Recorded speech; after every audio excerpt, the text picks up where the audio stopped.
जय श्री राम दोस्तों, स्वागत है हमारे शास्त्रा फ्यूचर यूट्यूब चैनल पर। दोस्तों, यदि आप हमारे चैनल पर पहली बार आए हो तो हमारे चैनल को सब्सक्राइब कर लेना और वीडियो अच्छा लगे तो वीडियो को लाइक कर देना। नमस्कार दोस्तों, जय हनुमान, जय माता लक्ष्मी, हर हर महादेव। दोस्तों, सबसे पहले अपनी पूरी सच्ची श्रद्धा से कमेंट में लिखे जय माता लक्ष्मी। माता लक्ष्मी की कृपा से आपके घर में धन दौलत की बरकत होना शुरू हो जाएगी।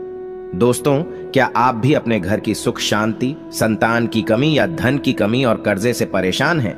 या आपका भाग्य आपका साथ नहीं दे रहा है? या फिर आपके घर में लक्ष्मी का वास नहीं हो रहा है?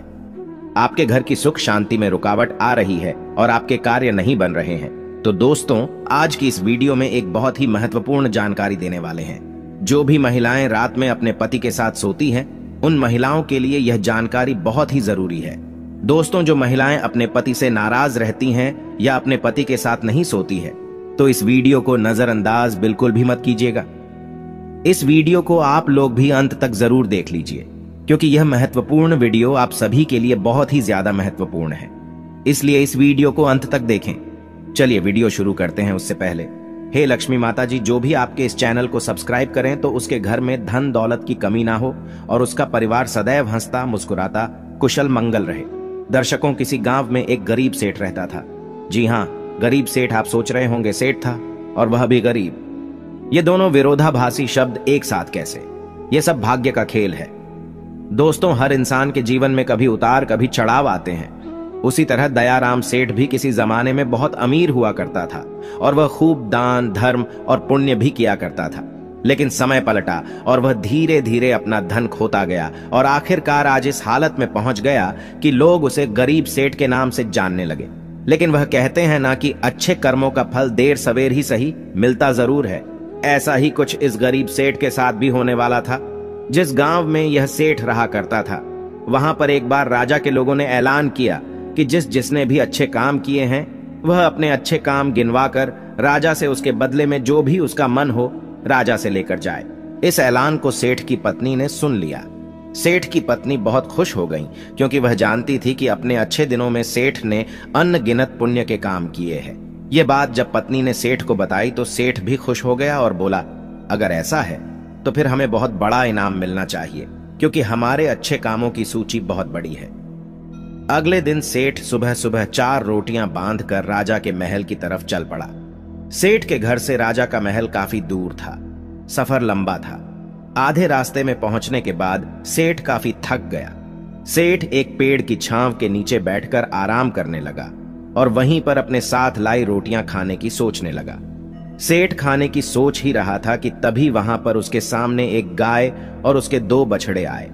सेठ के हाथों में रोटियां देखकर गाय और उसके बछड़े उसके सामने ही आकर खड़े हो गए और उनके हाव भाव से सेठ ने समझ लिया कि वह भूखी है और सेठ से खाना मांग रही है। अपने अच्छे दिनों में सेठ के पास काफी गाय थी, इसलिए गायों का व्यवहार सेठ अच्छे से जानता था। सेठ की परिस्थिति भले ही अभी अच्छी नहीं थी, लेकिन सेठ का स्वभाव बिल्कुल भी नहीं बदला था। वह पहले से ही परोपकारी था, इसलिए उसको गाय पर दया आ गई और उसने अपने साथ बांध कर लाई। रोटियों में से 2 रोटियां गाय को खिला दी। कुछ ही क्षण में 2 रोटियां खाने के बाद गाय फिर से सेठ की तरफ देखने लगी तो सेठ के मन में विचार आया कि यह गाय ज्यादा भूख ही लगती है। बेचारी को 2 बच्चों को दूध भी पिलाना होता है। इन 2 रोटियों से उसका क्या होगा? सेठ ने उसके पास बची बाकी की 2 रोटियां भी गाय को खिला दी। पास वाले तालाब से सिर्फ पानी पीकर सेठ अपने सफर में आगे बढ़ गया। राजा के दरबार में जब सेठ पहुंचा तो राजा ने पूरे दरबार के सामने सेठ से उसका नाम पूछा और अपने अच्छे कर्मों के बारे में बताने के लिए कहा। सेठ ने राजा को प्रणाम किया और अपने कामों के बारे में बताना शुरू किया। सेठ ने कहा, महाराज, मैंने कई भूखों को खाना खिलाया है, कई मंदिरों में दान दिया है, कई निराश्रित लोगों को आश्रय दिया है, कई तीर्थ स्थानों की यात्रा की है, सैकड़ों साधु संतों की सेवा की है। और ऐसे ही दर्जनों काम बताने के बाद सेठ बोला, महाराज, यह है मेरे कई सारे अच्छे कर्मों में से कुछ अच्छे कर्म। इनके बदले आप जो भी इनाम देना चाहें दे दीजिए। थोड़ी देर सोचने के बाद राजा बोला, अगर तुम्हारे कुछ और अच्छे कर्म है तो वह बताओ, क्योंकि अब तक तुमने जो मुझे बताए हैं उन्हें मैं अच्छे कर्म की श्रेणी में नहीं गिनता। सेठ को राजा की बात सुनकर बड़ा आश्चर्य हुआ। सेठ ने राजा को हाथ जोड़कर कहा, अगर आपको मेरे बताए यह कर्म अच्छे कर्म नहीं लगते या पुण्य कर्म नहीं लगते तो मेरा बाकी के कर्मों का उल्लेख करना फिजूल होगा।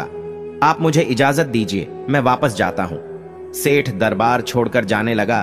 तब राजा के दरबारियों में से एक ने राजा के पास जाकर कुछ कहा, जिसे सुनने के बाद राजा ने सेठ को वापस दरबार में बुलाया। राजा बोला, तुमने अपने आज किए अच्छे काम के बारे में तो बताया ही नहीं। सेठ बोला, महाराज, आज मैंने कोई अच्छा काम किया ही नहीं, फिर मैं आपको कैसे बताऊं? राजा ने उसी दरबारी को खड़े होकर सारी घटना बताने के लिए कहा जिसने राजा को उसके बारे में बताया था। दरबारी खड़ा हुआ और बोला, महाराज, जैसे कि मैंने आपको बताया, मैं उसी गांव में रहता हूं जहां पर यह सेठ आराम करने बैठा था और मैंने वहां देखा कि कैसे इन्होंने अपना सारा खाना पास आई गाय को खिला दिया और खुद बिना खाए सिर्फ पानी पीकर भूखे रहे। सेठ को पता चला कि राजा किस बारे में बात कर रहा था, तो सेठ ने राजा से कहा, किसी जानवर को खाना खिलाना कौन सा पुण्य का काम है, और इस बात को तो मैंने कब का भुला दिया था। राजा ने सेठ से कहा, मेरे महान गुरुजी के बताए अनुसार मैं भी उन्हीं कामों को पुण्य कर्म मानता हूं जिन्हें करते समय सच में निस्वार्थ भाव से किया जाए, उसी के लिए किया जाए जिसको उसकी जरूरत हो, और सबसे बड़ी बात, उस काम को करने के बाद भुला दिया जाए। यही कारण है कि आज तुमने जो काम किया वह तुम्हारे किए गए आज तक के सभी कामों में सबसे उत्तम और सर्वश्रेष्ठ था, जिसके लिए तुम सच में इनाम के हकदार हो। इसके बाद राजा ने उस सेठ को अपना सबसे विश्वसनीय सेवक का पद दे दिया। उस राजा के दरबार में बैठने का अब अवसर मिल चुका था। वह बहुत खुश हुआ। वह तुरंत जाकर के अपनी पत्नी से बताया कि भाग्यवान, आज मुझे राजा साहब ने बहुत ही बड़ा इनाम दे दिया। उन्होंने मुझे अपने यहां अपना सबसे करीबी सेवक के रूप में रखने को कहा है।